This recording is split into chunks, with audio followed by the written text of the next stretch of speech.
یتلو علیہم آیاتہ، وہ قرآن مجید کی آیات کو لوگوں کے سامنے پڑھتے ہیں اور پڑھ کر سناتے ہیں، الفاظ پڑھتے ہیں اور پڑھ کر سناتے ہیں. ایک کام ان کا یہ ہے. دوسرا کام یہ ہے کہ وَيُزَكِّيهِمْ، وہ ان کا تزکیہ کرتے ہیں، ان کو سنوارتے ہیں، ان کو اچھا بناتے ہیں.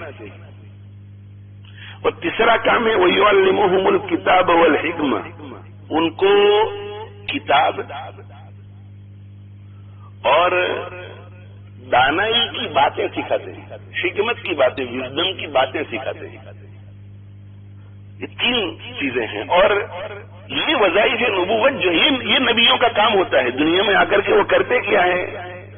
قرآن مجید کے الفاظ سکھاتے ہیں. الفاظ، جیسے بچوں کو مکتب میں صرف قرآن مجید کے الفاظ سکھائے جاتے ہیں، ناظرہ بھی اور حفظاً بھی الفاظ سکھائے جاتے ہیں، ان کو کوئی تفسیر ترجمہ نہیں پڑھایا جاتا. یہ ایک مرحلہ ہے. دوسرا مرحلہ پھر کیا ہے؟ دوسرا مرحلہ یہ ہے کہ یہ جو آیات ان کو سکھائی گئی ہے ان کی تفسیر ان کو سکھائی جائے. وَيُعَلِّمُهُمُ الْكِتَابَ، کتاب سکھائیں ان کو کہ یہ جو الفاظ تم کو سکھائے اس کا ترجمہ کیا ہے، اس کی موٹی موٹی باتیں کیا ہیں.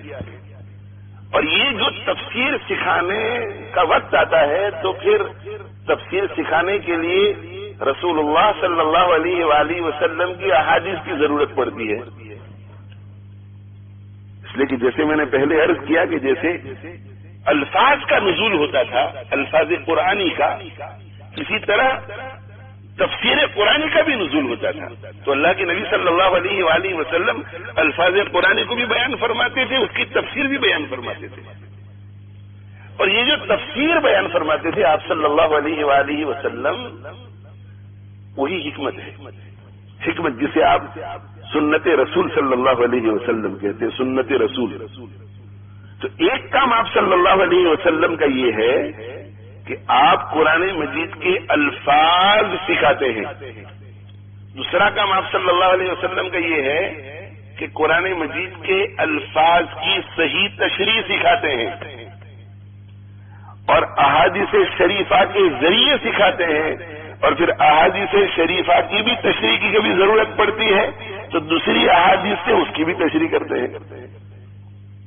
تو کتاب اللہ اور سنت رسول کی آپ تعلیم دیتے ہیں، کتاب اللہ اور سنت رسول کی آپ تعلیم دیتے ہیں، سکھاتے ہیں. کیا سکھاتے ہیں؟ اللہ کی کتاب اور احادیث شریفہ، سنت رسول صلی اللہ علیہ وسلم. اور تیسرا کام کیا ہے آپ صلی اللہ علیہ وسلم کا؟ لوگوں کا تزکیہ.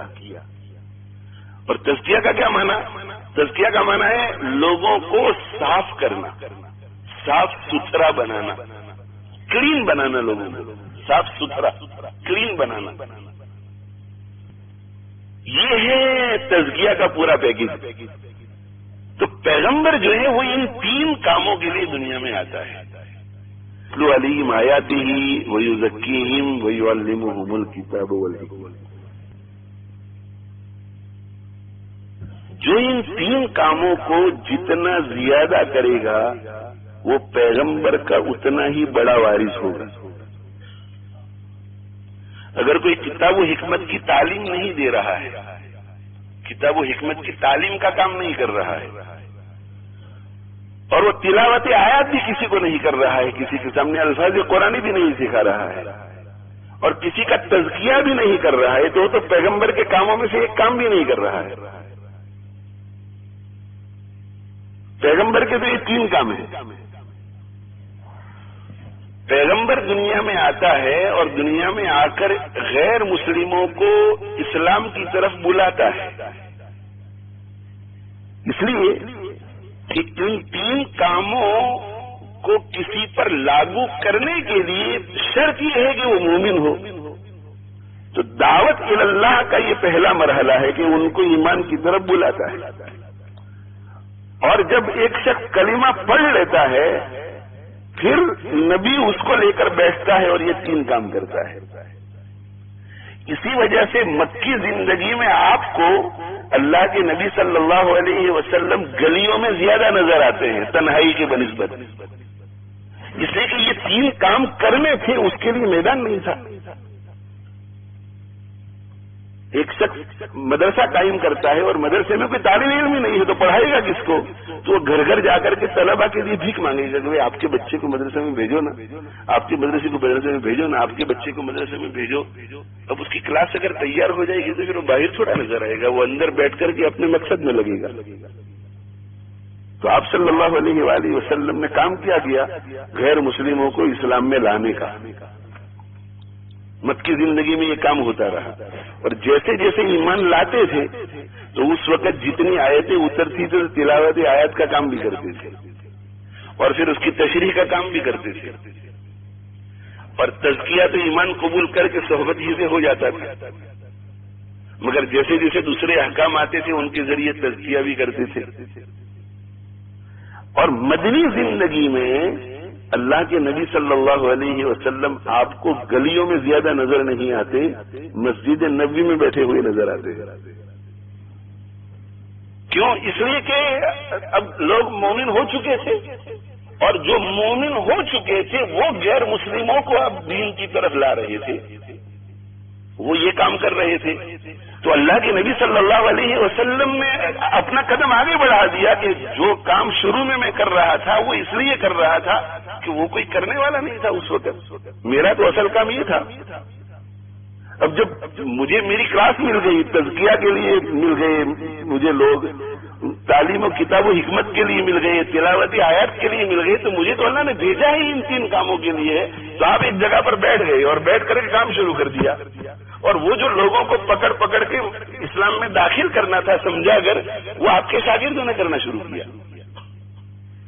اور پھر جب یہ سلسلہ بڑھا تو تلاوتی آیات اور تعلیم کتاب و حکمت اور تزکیہ کا کام دوسرے جو صحابہ ٹرین ہو گئے انہوں نے بھی شروع کر دیا، اور ان کے بعد والے جو مسلمان ہوئے تھے انہوں نے دوسروں پر محنت شروع کی کہ وہ ایمان قبول کروائے. یہ ہے ربط دعوت اور ان تین کاموں کے درمیان.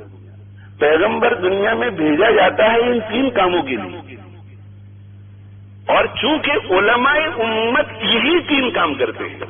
بھائی جن علماء کو دین کی خدمت میں آپ لگے ہوئے دیکھتے ہیں، کیا کرتے ہوئے آپ ان کو دیکھتے ہیں؟ یا تو وہ کسی کو قرآن کے الفاظ پڑھا رہے ہیں، نمبر 2 یا تو وہ تفسیر پڑھا رہے ہیں، حدیث کی تشریح کر رہے ہیں، یا تیسرا کام یہ کہ وہ خانقاہ لے کر بیٹھے اور تزکیہ کا کام کر رہے ہیں. علماء یہی کام کرتے ہیں نا.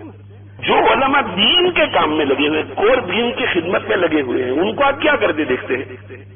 یا تو وہ الفاظ قرآن سکھا رہے ہیں، یا اس کی تشریح پڑھا رہے ہیں کسی کو، یا تزکیہ کر رہے ہیں.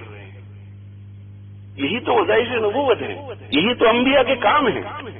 لہذا ایسا کبھی مت کہنا کہ علماء انبیاء والا کام نہیں کر رہے ہیں، بلکہ یہ کہو کہ اصل میں اور حقیقت میں انبیاء والا کام اگر کوئی کر رہا ہے تو علماء کرام کر رہے ہیں.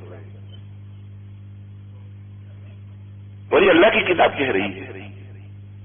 اور چونکہ انبیاء والا کام علماء کر رہے ہیں، اور کیا کام ہے وہ تلاوت آیات، تعلیم کتاب و حکمت اور تزکیہ، اسی وجہ سے پیغمبر کی زبان یہ کہہ کر گئی کہ میرے مرنے کے بعد قیامت تک وہ لوگ جن کو میرا وارث کہا جا سکے وہ صرف علماء کی جماعت ہے، اور کسی کو وارث الانبیاء نہیں کہا جا سکتا، چاہے وہ دین کا بڑے سے بڑا کام کر لے.